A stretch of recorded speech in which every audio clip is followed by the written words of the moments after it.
pegado a la musculatura abdominal. Y barréis de caudal a craneal a ambos lados del pene. Normalmente los vais a localizar ahí.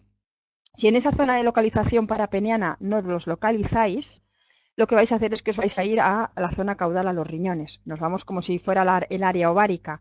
Hacemos un corte longitudinal del riñón y nos desplazamos caudalmente. Y ahí en esa zona, ¿vale? En ese barrido, en ese recorrido podemos encontrarlos. Igualmente, próximos a la pared abdominal. La recomendación es, si localizáis o el cachorrito os viene desde el principio, desde que son pequeños, pues citarle entre los 6 y los 9 meses, cuando ya hay un poquito de más descarga hormonal y están más desarrollados, ir a buscarlos.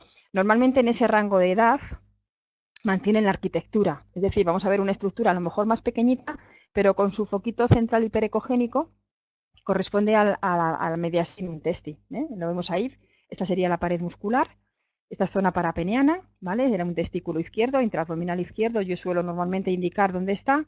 Y además suelo también el mismo día, como yo no hago cirugía, pues el mismo día, aunque yo lo haya localizado y veamos cómo está, el mismo día que viene el paciente a quirófano, vuelvo de nuevo a buscarlo para decirle al cirujano dónde está directamente y no tenga que revolver mucho en el abdomen para poderlo localizar. Entonces, ya os digo, pegadito siempre a la pared muscular, y nuestra referencia anatómica va a ser el mediastinum testi, ¿vale? En este caso, pues en pacientes que todavía no llevan mucho tiempo, pues mantiene la arquitectura.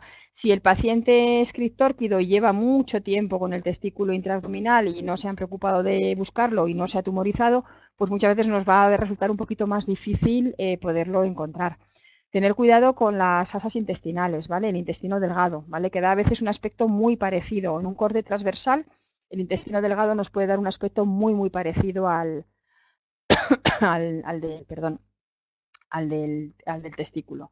Pero el testículo normalmente, ¿vale? Ese es un gato con un testículo intraabdominal, que hay veces que también nos cuesta un poquito encontrarlo. En los gatos, fijaros, en los gatos suele estar o bien a ambos lados del pene, o en algunas ocasiones, sí, normalmente suele estar en esa zona. O sea, por encima del pene tenemos la bolsa escrotal, que es donde estaría en condiciones normales, pues os vais a ambos lados del pene. O bien en toda la zona perineal, que hay veces que también que los podemos encontrar ahí localizados. Vale. Las torsiones testiculares son muy poco frecuentes, muy poco frecuentes. Normalmente sospechamos una torsión testicular por la clínica que pueda tener el paciente, un aumento agudo del tamaño testicular, muy doloroso a la palpación.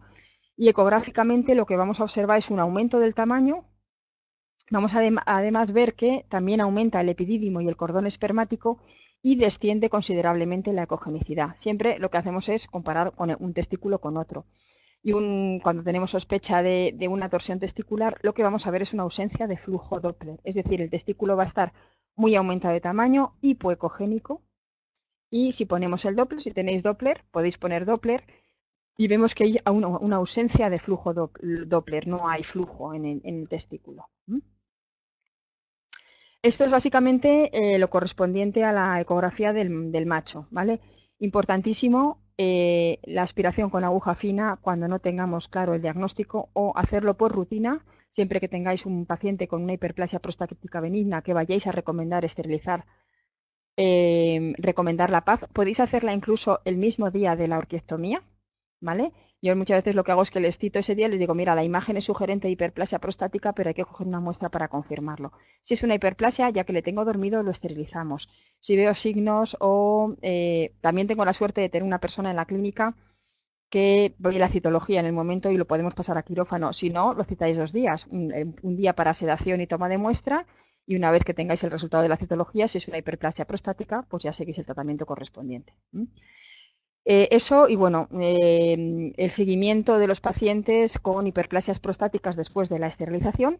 Recordar hacer un seguimiento ecográfico para ver qué está pasando con esas próstatas que están bajando de tamaño, y luego recomendar siempre o visualizar siempre en pacientes que estén esterilizados, en vuestro protocolo ecográfico, visualizar siempre la próstata para confirmar que está como tiene que estar, pequeñita e hipoecogénica, ¿vale? Eso con respecto al macho.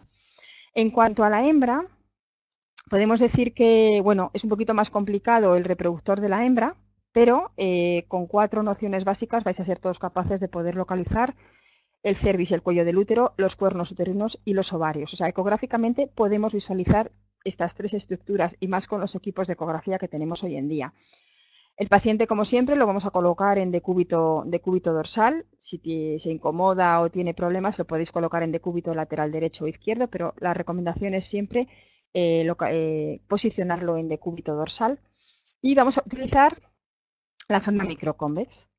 Utilizaremos frecuencias de entre 7,5 y 10 MHz, aunque en hembras de gran tamaño hay veces que tenemos que bajar, sobre todo para la localización de los ovarios, tenemos que bajar la frecuencia a 5 MHz. ¿Cuándo estaría indicada la realización de una ecografía orientada al reproductor? Pues como siempre o como todos hacemos en casos de diagnósticos de gestación.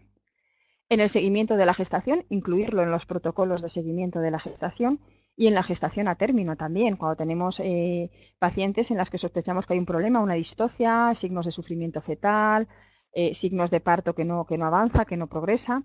Utilizaremos también, o está recomendada siempre, la realización de una ecografía en casos de secreciones anormales, en hembras con trastornos reproductivos, hembras que no se quedan gestantes, hembras con trastornos hormonales, ¿vale? Muchas pacientes con alopecias bilaterales, simétricas a ambos lados. Hay veces que puede estar asociado también a formaciones quísticas que están produciendo hormonas.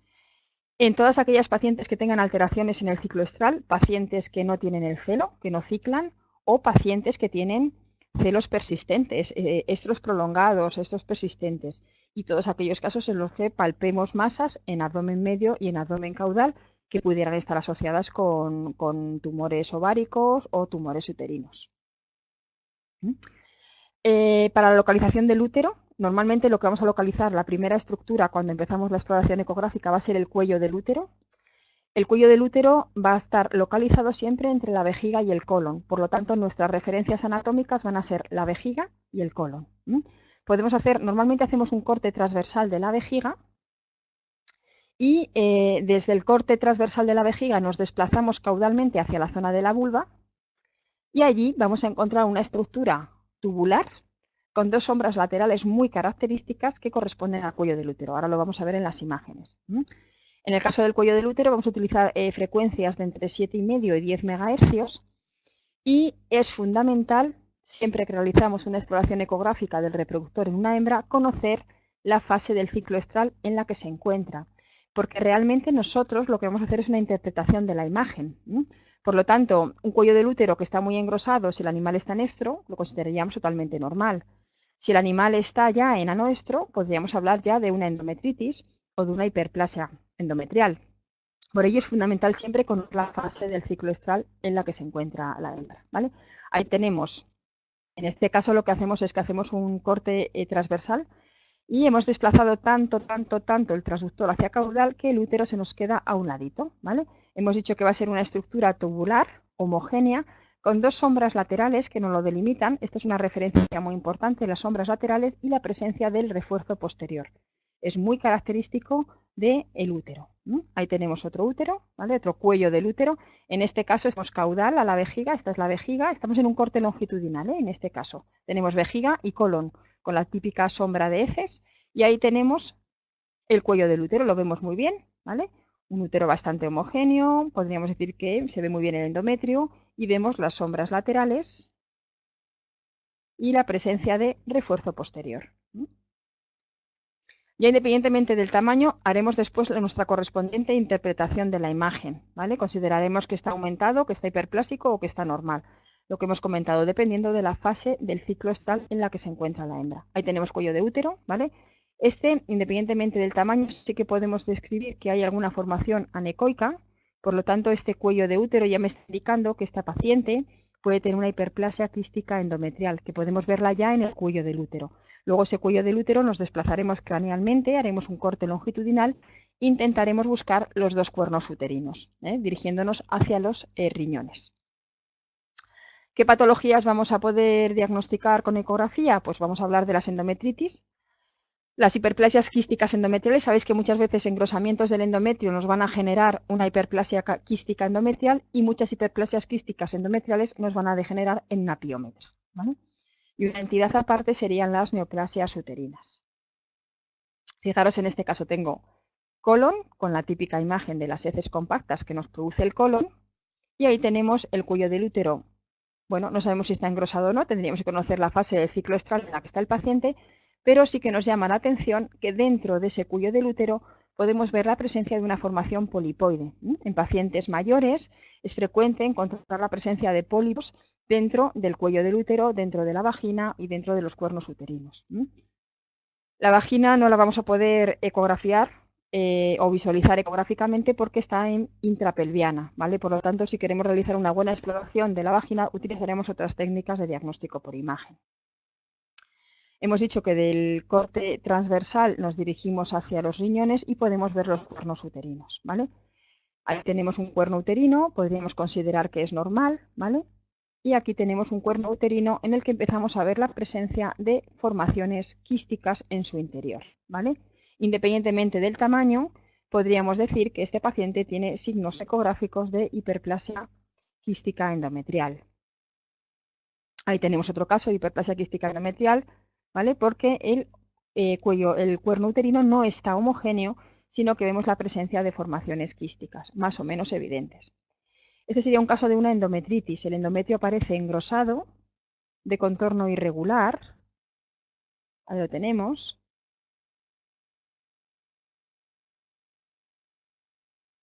¿Vale? Y hemos dicho que de la endometritis podemos pasar a una hiperplasia quística endometrial. Cuando hay una hiperplasia ya existe un aumento de tamaño de esos cuernos uterinos y podemos ver la presencia de formaciones quísticas en su interior. Y a veces incluso un poquito ya de contenido.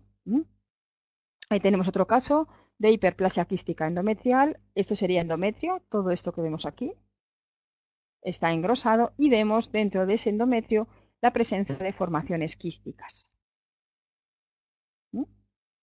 Lo mismo en este paciente, pero ya empieza a haber un poquito de acúmulo de líquido. En estos casos hablaríamos de hiperplasia quística endometrial, inicio de piómetra.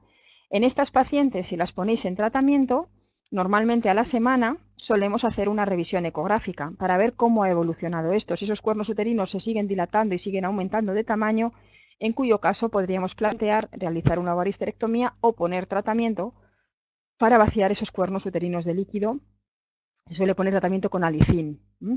Ahí tenemos otro cuerno uterino bastante engrosado, con un endometrio muy engrosado, con formaciones quísticas dentro del endometrio. Y este es el caso de una piómetra, que yo creo que aquí no me voy a detener mucho porque todos sabemos diagnosticar una piómetra. En las piómetras lo que sí que es importante es valorar el contenido. Nosotros cuando hacemos el informe ecográfico lo que vamos a describir es el espesor de los cuernos uterinos, qué diámetro tienen esos cuernos uterinos para plantear si hay que entrar a quirófano ya o podemos esperar 24 horas, ¿vale? O podemos incluso, hay gente que utiliza el alicin para vaciar un poquito los cuernos uterinos, que empieza a descargar y disminuir un poquito la presión de esos cuernos. Es importante también describir el contenido. Vamos a hablar de cuernos uterinos de un espesor y de un contenido. Cuando los cuernos uterinos tienen pus o tienen sangre, en las piómetras y las hemómetras, el contenido va a ser hipoecogénico. En las hidrómetras, el contenido va a ser claramente anecogénico, ¿vale? Ahí tenemos otro caso, cuernos uterinos de 3 centímetros con engrosamiento del endometrio, presencia de contenido anecoico. Ahí hay otro caso. Y una cosa también importante, hacemos cortes longitudinales y cortes transversales, recorrer los dos cuernos uterinos y buscaremos también área ovárica para ver la presencia de quistes dentro del área ovárica. Ahí tenemos igualmente, bueno, esta os la pongo sobre todo por los crecimientos de pared que tienen esos cuernos uterinos, que hay veces que esos crecimientos de pared, pues si nos dan un aspecto feo, podríamos recomendar incluso mandar a biopsiar, ¿vale? Por si se trata de neoplasias uterinas.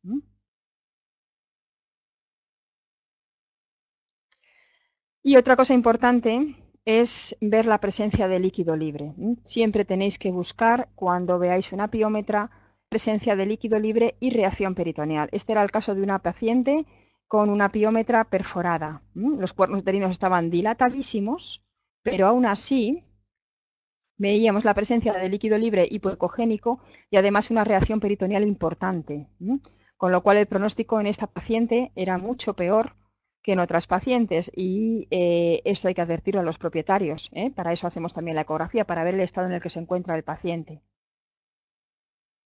Es otra imagen de la misma paciente. Sobre todo lo que quiero que es que cuando hay una reacción peritoneal, el peritoneo lo vamos a ver mucho más blanco. Ahí tenemos hígado, subimos hacia arriba y es la misma paciente, otro corte.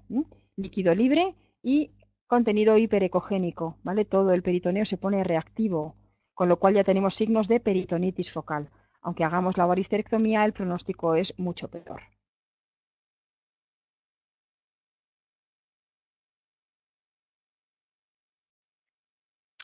En cuanto a los tumores uterinos, comentaros que la incidencia suele ser muy baja. Los que se suelen diagnosticar con mayor frecuencia suelen ser los leiomiomas, los leiomiosarcomas, adenomas y adenocarcinomas. Muchas veces la imagen ecográfica no es muy resolutiva, así que vamos a ver que son estructuras bien duras y que a la palpación normalmente vamos a ver que son, en algunos casos están mineralizadas. Este es el caso de una gata con un tumor en el útero y vemos que está el útero muy engrosado y vemos focos de mineralización. Cuando veáis focos de mineralización dentro de los cuernos uterinos, suele ser bastante sugerente de neoplasia. Ahí tenemos los cuernos, los vamos recorriendo y vemos esas presencias, bandas mineralizadas. En cuanto a los ovarios son difíciles de visualizar ecográficamente. Si tenéis un buen equipo de ecografía, los vais a ver seguro. Nuestra referencia anatómica va a ser siempre el área de los riñones, se van a localizar caudal a los riñones, por lo tanto realizaremos un corte longitudinal del riñón y nos desplazamos caudalmente con el paciente en decúbito dorsal, corte longitudinal del riñón, y nos desplazamos caudalmente o caudo lateral al riñón. Ahí es donde vamos a encontrar lo que denominaríamos el ovario o área ovárica. Es importante no presionar en exceso porque tendemos a colapsarlos. Si presionáis mucho no los vais a ver. Los colapsamos porque suelen estar rodeados de grasa. Ahí tenemos corte longitudinal del riñón y nos desplazamos hacia caudal, eso correspondería a área ovárica, y ahí vemos ya la zona del ovario. En este caso vemos un quistecito bastante bien definido, pero también hay pequeños quistecitos, área ovárica, ahí empezamos a verlo, pequeños quistecitos que aparecen en la zona del ovario. Al igual que en la exploración ecográfica del útero, es importantísimo conocer la fase del ciclo estral en la que se encuentra el paciente. ¿Por qué? Pues porque si tenemos un animal elaноestro y vemos quistes, esos quistes serían patológicos. Pero si tenemos un animal en proestro y vemos quistes, esos quistes van a ser quistes foliculares y son normales. Por lo tanto, en anoestro, el ovario va a estar pequeñito, va a tener un contorno liso, va a ser homogéneo. En el caso del proestro, cuando pasamos al proestro, van a aparecer folículos, encontramos múltiples quistes foliculares, entre 2 y 10, con un tamaño aproximadamente de unos 2-5 milímetros, ¿vale? Esos folículos podemos hacer un seguimiento de los mismos porque cuando el animal ovula disminuye considerablemente el número de folículos y encontramos al final aproximadamente unos 2-3 folículos, ¿vale? Por lo tanto, durante el estro el ovario va a aumentar de tamaño por la estimulación estrogénica y esos folículos se van a convertir en cuerpos lúteos. Esos cuerpos lúteos que van a ser anecoicos van a pasar de cuerpos lúteos anecoicos, claramente anecoicos negros, a cuerpos lúteos hemorrágicos y van a empezar a adoptar un patrón hipoecogénico. Y esos cuerpos lúteos hemorrágicos se van a transformar durante el diestro en cuerpos lúteos sólidos. Y estos cuerpos lúteos sólidos pueden permanecer durante todo el diestro. ¿Vale? Entonces es muy importante conocer en cada fase del ciclo estral cómo está el ovario para poder hacer una interpretación de esas imágenes. Y además también en muchas ocasiones en clínicos que hacen reproducción suelen hacer un seguimiento del número de folículos, el tamaño de los folículos, cómo están esos folículos durante el pico de LH, y entonces normalmente medimos niveles de progesterona, medimos el pico de LH y vemos el tamaño de esos folículos. Hay varios artículos en los que si estáis muy interesados en hacer un seguimiento, ecográficamente podemos ver un poquito cómo están esos folículos para el momento idóneo para realizar la monta.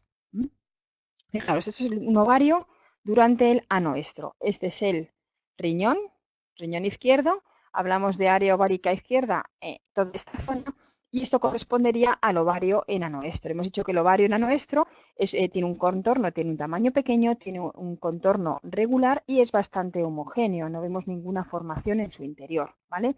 A medida que avanza el cuadro, el estro, ¿vale? Podemos empezar a ver la presencia de cuerpos, ¿vale? De cuerpos foliculares o de quistes foliculares. Ahí vemos múltiples quistes foliculares que después se van a transformar en cuerpos lúteos. Esos mismos quistes van a ser de anecoicos, van a pasar a hipoecoicos. Ahí tenemos área ovárica y vemos la presencia de, eso podríamos decir que empiezan a ser cuerpos lúteos. En cuanto a las patologías ováricas, hablamos de quistes ováricos, que es lo que vamos a encontrar con mayor frecuencia, neoplasias ováricas, que son poco frecuentes, y los granulomas. Ahí tenemos una paciente con un estro prolongado, ¿vale? Y vemos la presencia de un ovario con pequeñas formaciones quísticas. Esta paciente tenía también una hiperplasia quística endometrial. Vale. Este es el caso de una paciente en anoestro con un quiste bien definido. Recordar siempre que ecográficamente los quistes los vamos a describir como estructuras anecogénicas, también con sombras laterales y con refuerzo posterior. Son las características típicas siempre de los quistes. Toda estructura nodular con contenido líquido nos va a dar el refuerzo posterior. Ahí tenemos área ovárica con dos formaciones quísticas de gran tamaño en una paciente con problemas reproductores. Ahí tenemos un quiste patológico en una paciente en anoestro. Una pastor alemán con un quiste de gran tamaño, localizado, caudal al riñón, ¿vale? Cuando veis quistes de ese tamaño, normalmente suelen ser patológicos. Y en cuanto a los tumores, lo mismo que nos pasa con el resto de las estructuras, gráficamente nosotros no podemos diferenciar ninguna estructura tumoral. Vamos a decir que el ovario está aumentado de tamaño, que tiene un contorno irregular, que en muchas ocasiones tiene formaciones quísticas asociadas al tumor, y va a ser la biopsia la que nos va a dar el diagnóstico definitivo. Sí que hay veces que encontramos masas de gran tamaño localizadas caudal a los riñones en área ovárica y hablaríamos de un tumor, pero hay veces que tenemos formaciones muy pequeñitas de aspecto feo y sin embargo son tumores. Ecográficamente hemos dicho que no podemos distinguir ninguno de ellos. Hablamos de tumores de células de estirpe epitelial, donde hablamos o tendríamos los adenomas y los adenocarcinomas. Luego tenemos los tumores del estroma, donde hablamos de los tumores de las células de la granulosa, los tecomas y los luteomas, y los tumores de células germinales, disgerminomas. Esto simplemente para que sepáis qué tipo de tumor podemos localizar en la zona, pero va a ser realmente la ecografía la que nos dé el diagnóstico definitivo. Fijaros en este caso. Este ovario es un ovario de una Shih Tzu que esterilizamos y bueno, ecográficamente no nos da un aspecto feo, ¿vale? Lo que pasa que al realizar la ovaristerectomía, al sacar los ovarios, ecográficamente los ovarios tenían un aspecto muy redondeado, de contorno irregular, parecían un racimo de uvas y entonces decidimos mandarlo a biopsiar y era un carcinoma de ovario. Este era otro caso también de un tumor ovárico, era una masa caudal al riñón, aquí tenemos el riñón, y vemos además la presencia, vemos líquido libre, ahí en la zona alrededor del tumor. Volvemos al RON. La primera parte que sale es el tumor. Es un tumor muy homogéneo con formaciones quísticas. Ahora lo vais a ver. Esta era parte del tumor. Este era el riñón. Caudo lateral al riñón encontramos la presencia de una masa homogénea con formaciones quísticas. Esto era un carcinoma, ¿vale? Es la misma paciente que además en este caso era bilateral. En ambos ovarios teníamos masas. Se mandaron a biopsiar y se confirmó que era un carcinoma de ovario bilateral. Y luego los granulomas, ¿vale? Los granulomas son áreas hiperecogénicas que vais a encontrar caudal a los riñones y suelen estar asociados a una ovaristerectomía. Después de un mes o 2 meses de la ovaristerectomía podéis tener pacientes que pueden tener problemas, que siguen con alteraciones, con dolor, con molestia, con fiebre, y al revisar ecográficamente la zona vemos estas áreas. Son bandas hiperecogénicas mal definidas y generalmente se suelen producir por reacción a las suturas, ¿vale? Si hacéis una ecografía en un paciente a la semana de haber esterilizado, vais a ver una imagen muy parecida, porque hay una reacción inflamatoria del tejido. Pero eso normalmente a los 15-20 días después de la ovaristerectomía tiene que haber desaparecido. Y aún así, si queréis, podéis hacer un seguimiento de estas pacientes. Y otro hallazgo importante son los restos ováricos. Los restos ováricos que sabemos que van a aparecer en pacientes que han sido esterilizadas y que con el tiempo muestran signos de estro. Los restos ováricos los vamos a ver siempre como formaciones quísticas. Vamos a buscar área ovárica, nos vamos a ir caudal a los riñones y en esa zona, sin presionar mucho, tenemos que ver la presencia de una formación quística bien definida, ¿vale? En el momento que se confirme su presencia, pues realizaremos de nuevo la ovaristerectomía. Tenéis que buscar los restos ováricos cuando la paciente tenga signos de estro, porque muchas veces el propietario te lo comenta en la consulta cuando viene a vacunar y te dice, oye, pues mira, ha estado una temporada que la olían los machos y ha tenido un poquito de secreción por la vulva. Entonces, si buscáis en ese momento cuando la hembra ya está en anoestro, no vais a ver nada porque se reabsorben, desaparecen, ¿vale? Se ven muy pequeñitos, se vuelven a activar otra vez cuando la hembra entra en el celo. Entonces, buscarlos o decirle al propietario que os la traiga cuando la hembra presente signos de estro, porque si no os va a resultar muy difícil poderlos localizar. Tenemos la misma imagen de un resto ovárico. Y esto es básicamente en cuanto a la útero, ovarios y patologías de ese tipo. La ecografía de gestación lo he dejado para el último tramo de la charla porque yo creo que todos utilizáis de manera habitual el ecógrafo para realizar el diagnóstico de ecografía de gestación, pero le podemos sacar más partido del que realmente le sacamos. ¿Vale? Podemos decir que la ecografía es la técnica de diagnóstico más fiable para realizar o confirmar un diagnóstico positivo de gestación. Podemos decir que es fiable a partir del día 23-25, porque es cuando vamos a poder evidenciar el latido cardíaco. Y podríamos confirmar una vez que hay latido cardíaco que el diagnóstico es certero. Antes, ¿vale? Podemos realizar ecografías y confirmar que hay una gestación porque vamos a evidenciar la presencia de vesículas embrionarias entre el día 17-20 desde la fecha de la última monta. Vamos a poder ver la presencia de vesículas embrionarias, pero realmente podríamos confirmar que la gestación es positiva cuando hay latido cardíaco, porque esas vesículas embrionarias se pueden reabsorber, ¿vale? ¿Qué vamos a mirar? Pues aparte de evidenciar la presencia de latido cardíaco, vamos a recorrer los dos cuernos uterinos, vamos a medir el diámetro de todas las vesículas embrionarias para confirmar que todas tienen el mismo diámetro o que hay muy poquita variación entre una vesícula y otra. Vamos a confirmar que todas las vesículas tienen embrión en su interior y vamos a confirmar que todos esos embriones tienen latido cardíaco. El número exacto, que es lo que siempre el propietario tiene gran interés en saber. Si tenéis mucha experiencia podéis afinar bastante y casi confirmar el número exacto, pero daros un margen de error de más menos 2, ¿vale? Porque en muchas ocasiones, si no manejamos muy bien el transductor, alguna vesícula embrionaria la podemos contar dos veces, ¿vale? Cuando vemos una vesícula embrionaria, lo que os hemos comentado, vamos a medir el diámetro de la vesícula, vamos a confirmar que hay embrión en su interior, vamos a evidenciar la presencia de latido cardíaco y si veis alguna vesícula embrionaria más pequeña de lo normal o vesículas sin embrión, os recomiendo siempre realizar una ecografía a la semana o los 10 días, porque hay veces que hay una bajada brusca de los niveles de progesterona y se produce la reabsorción de todas las vesículas embrionarias. Por lo tanto, una gestación que habíamos dado como positiva hacia una semana puede no evolucionar. Y a nosotros nos ha pasado en su momento que a los mes y medio, casi 2 meses, nos viene el propietario y nos dice, oye, que me dijisteis que estaba gestante y resulta que es que sigue igual de delgada que cuando empezó la gestación y es que no ha engordado nada. Y realizamos ecografía y resulta que ya no hay gestación porque se ha producido una reabsorción. Entonces, advertirle al propietario, oye, mira, veo vesículas, ahora ya sí que lo hacemos, antes no lo hacíamos, pero ahora ya sí que lo hacemos. Cuando vemos vesículas más pequeñas o vesículas con ausencia de embrión, hacemos un seguimiento para ver si esas vesículas se han reabsorbido definitivamente y qué está pasando con el resto de las vesículas. Porque si no hay cambio hormonal, puede ser una reabsorción tal cual y no hay mayor problema, pero el resto de las vesículas siguen su curso y la gestación evoluciona, ¿vale? Luego, otra cosa que podemos utilizar, que yo lo suelo utilizar de manera habitual en los diagnósticos de gestación, aparte de darles UCD con las imágenes de los cachorros y del latido cardíaco, pues les damos un informe con la edad gestacional, ¿vale? Son unas fórmulas muy sencillas que están en los apuntes y que a la gente le gusta mucho saber más o menos de cuántos días está la perra, aunque sepamos la fecha de la última monta, ¿vale?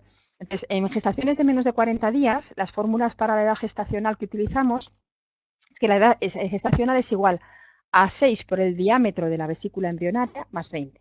Lo que hacemos es que medimos varias vesículas embrionarias y confirmamos, más o menos, medimos la media de todas ellas, confirmamos que todas ellas tienen más o menos el mismo diámetro y si multiplicamos 6 por el diámetro de la vesícula embrionaria más 20 nos va a decir exactamente la edad gestacional, ¿vale? Otro parámetro que podemos usar es la longitud cabeza-tronco, ¿vale? También se puede utilizar este parámetro. Entonces, la otra fórmula sería que 3 multiplicando 3 por la longitud cabeza-tronco más 27 nos va a decir también la edad gestacional, ¿vale? Y la fecha prevista de parto sería 65 menos la edad gestacional, ¿vale? Ahí tenemos una vesícula embrionaria que ya hemos confirmado que tiene su embrión, que hay latido cardíaco, ¿vale? Recordar también que la frecuencia cardíaca del embrión es el doble de la frecuencia cardíaca de la madre, ¿vale? Hay siempre un aumento de tamaño de la frecuencia y eso es importante, es un parámetro importante sobre todo a valorar en las gestaciones a término cuando hay signos de sufrimiento fetal. Pero bueno, aquí tenemos vesícula embrionaria, nos mide 2,93, pues haríamos la correspondiente fórmula.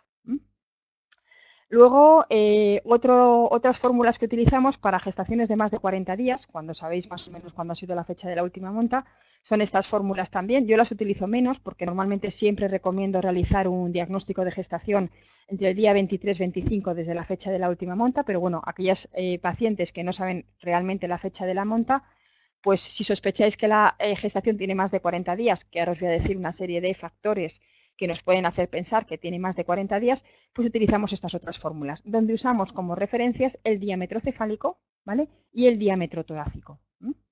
Ya os digo, cualquiera de ellas podéis utilizarlas, están en los apuntes, podéis hacer un protocolo de seguimiento de la gestación y poner las fórmulas ya directamente en el informe para que lo podáis calcular. Y luego lo que comentamos, la fecha prevista de parto, con un cierto margen de error, es 65 menos la edad gestacional. Ese sería el parámetro que nos mide la longitud cabeza-tongo, ¿vale? Otro de los parámetros que vemos también es la presencia de abundante líquido, líquido amniótico, que ese líquido amniótico sea un líquido anecoico, que no sea un líquido sucio. Ese es el parámetro que tomamos, ¿vale? Haciendo un en el que normalmente tenemos la cabeza homogénea. En ese corte medimos el diámetro cefálico, ¿no? En este caso mediríamos el diámetro torácico, que es el otro parámetro que utilizamos para las fórmulas de edad gestacional.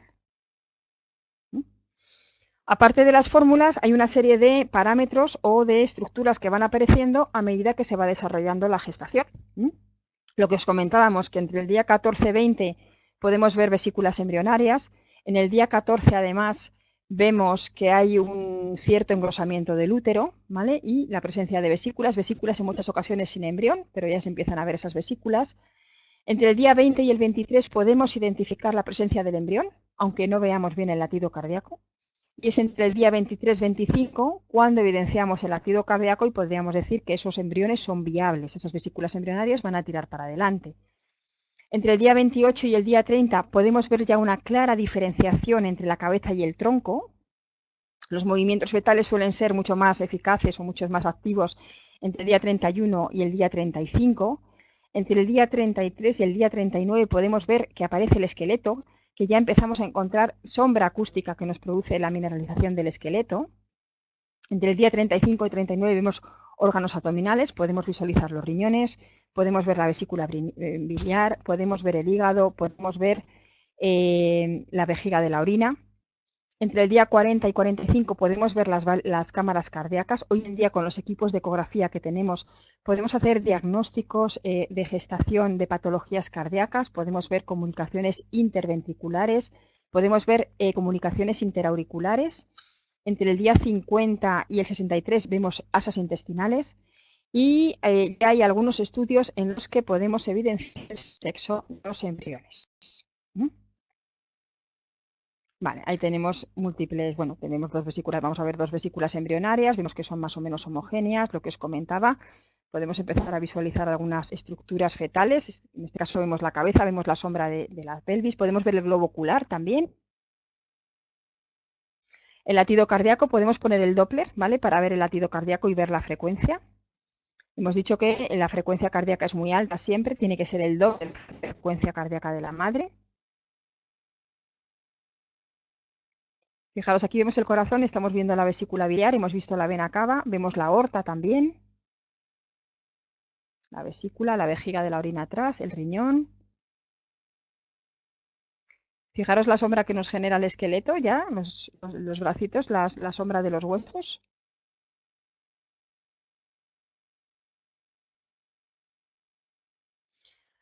Esta imagen, ¿vale? Vemos la parte posterior del embrión, donde vemos las extremidades posteriores. En esta zona En muchas ocasiones podemos evidenciar la vulva, ¿vale? Los testículos no se ven, pero sí que hay una estructura muy típica, por eso os comentaba que ya hay artículos en los que se empieza a hablar del diagnóstico, porque hay una imagen muy característica cuando es hembra, porque se ve el triangulito que produce la sombra de la vulva. Y en cuanto a las alteraciones en la gestación, cuando hacemos el seguimiento de la gestación y vemos en gestaciones de menos de 40 días, ¿qué problemas podemos encontrar? Pues ya los hemos descrito. Podemos ver vesículas vacías, que hay que hacer un seguimiento. Son vesículas que se van a empezar a reabsorber. Podemos ver ausencia de latido cardíaco, ¿vale? Podemos ver vesículas con latido y vesículas sin latido. Ojo, hay que volver a reevaluar estos pacientes en una semana para ver qué ha pasado con esas vesículas y con el resto, si son viables o no.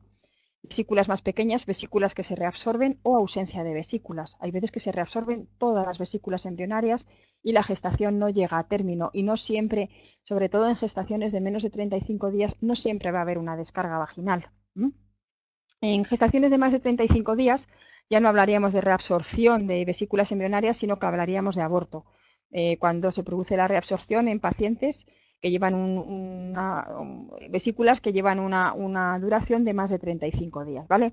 Entonces, en estos casos vamos a ver ausencia de latido cardíaco, vamos a ver fetos o embriones de menor tamaño que el resto y además vamos a ver una pérdida de definición de las estructuras fetales. No podemos diferenciar bien la cabeza. Podemos ver la presencia de gas porque hay veces que estos embriones se van a momificar y se infectan y mueren y producen gas como consecuencia de fermentaciones bacterianas. Y además podemos observar la presencia de un útero engrosado. Normalmente estas pacientes van a tener una descarga vaginal por la vulva, pueden tener signos de fiebre. Y cuando hablamos de la gestación a término, cuando tenemos pacientes que han comenzado con el parto y hay una distocia, entonces normalmente siempre realizamos una ecografía, primero para ver qué está pasando, si hay signos de sufrimiento fetal, ¿vale? Un signo muy característico de sufrimiento fetal es primero la ausencia de movimientos fetales y segundo la bradicardia fetal, ¿vale? Vemos que hay un descenso marcado de la frecuencia cardíaca de los embriones. Esto nos tendría que hacer pensar en realizar una cesárea y además en advertir al propietario que ya hay signos de sufrimiento fetal y que no sabemos si esos embriones o esos fetos van a ser viables una vez que se practique la cesárea. Este es un caso de un feto momificado. Una momificación fetal se ve también muy bien radiológicamente porque vamos a ver dentro de la bolsa embrionaria presencia de gas y lo que denominamos pérdida de definición de las estructuras. Fijaros aquí, no vemos bien la cabeza, no vemos bien las estructuras óseas, ¿vale? No vemos bien el corazón. Este era un feto de un gato que estaba momificado. Y luego comentaros o hablaros del útero posparto. Tenéis que saber que el útero va a permanecer aumentado entre 30 y 35 días después del parto y es normal, tiene que ir descendiendo el tamaño progresivamente. La pared uterina se suele reducir aproximadamente 1 centímetro a las 6 semanas después del parto y va a alcanzar su tamaño definitivo cuando han pasado aproximadamente entre 8 y 12 semanas después del parto, ¿vale? La patología que con mayor frecuencia podemos llegar a ver es la retención placentaria. Vamos a sospechar de una retención placentaria porque tenemos una paciente con fiebre, con una descarga vaginal maloliente, purulenta. Y ecográficamente lo que vamos a ver es la presencia de una estructura hiperecógena plegada dentro del endometrio, dentro del útero, ¿vale? Este sería una retención placentaria. Vemos una estructura hiperecogénica plegada dentro del útero. Esto era una retención placentaria. Esto es un útero posparto normal, ¿vale? Lo vamos a ver más engrosado, podemos ver la presencia del contenido hipoecogénico, recorremos los dos cuernos uterinos y tienen los dos más o menos el mismo tamaño y un contenido hipoecogénico que es por presencia de sangre, ¿vale? Sería otra imagen de un útero posparto. Y luego simplemente comentaros, la glándula mamaria en condiciones normales no la ecografiamos, ni siquiera cuando tenemos tumores, ¿vale? No existe un patrón ecográfico característico que nos permita diferenciar un adenoma de un adenocarcinoma. Podríamos pincharlos, pero de momento en veterinaria lo que recomendamos siempre es la correspondiente a la biopsia, ¿vale? Pero esto es una mama de una perra después de un parto, ¿vale? Era una glándula mamaria normal. Es para que veáis cómo se ve la glándula mamaria en un posparto, para que compararla, esta era la cadena mamaria derecha, para compararla con la otra cadena mamaria, donde veíamos una imagen de mastitis. Fijaros, ecográficamente veíamos que estaba muy encapsulada, muy aumentado de tamaño, muy reorganizado, tenía la mama muy aumentada y lo que queríamos diferenciar era un tumor de una mastitis. Ecográficamente una mastitis la vamos a ver así, ¿vale? Simplemente para que tengáis una imagen, es una curiosidad porque de manera habitual no lo hacemos y además las mastitis muchas veces las diagnosticamos simplemente con la clínica y la palpación. Pero bueno, para que tengáis también una imagen ecográfica de las mamas. En principio esto es todo. Muchas gracias por vuestra atención. Si tenéis alguna pregunta, ahora es el momento y los que lo veáis online, estoy a vuestra disposición para lo que necesitáis. Gracias.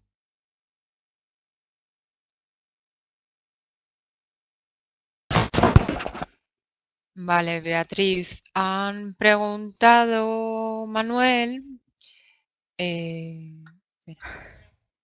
La pregunta que Sí, había hecho antes es si no hay el mismo riesgo de diseminar el tumor cuando haces PAF de próstata que en el caso de un CCT de vejiga. ¿No te vale. oímos? No, no lo Ah, hay, vale, ahora no lo sí. hay. Son estirpes tumorales totalmente distintas, ¿vale? El carcinoma de células. ¿Me oís ahora? ¿Me oís? Vale. Sí, Bueno, pues que no hay capacidad de diseminación porque son estirpes tumorales distintas, ¿vale?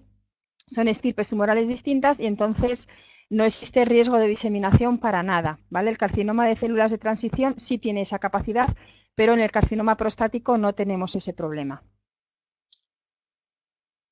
No sé si vale. Sí, te comento. Bea comenta que los te he datos se respondido a encuentran la en los... pregunta. Ah, vale. Vale, en cuanto a los apuntes, se ha colgado el PDF en el campus. Vale. No sé si hay más preguntas. Ahora mismo hay una persona solo conectada. ¿Tienes Ahí alguna están más todos, sí. pregunta? Está escribiendo.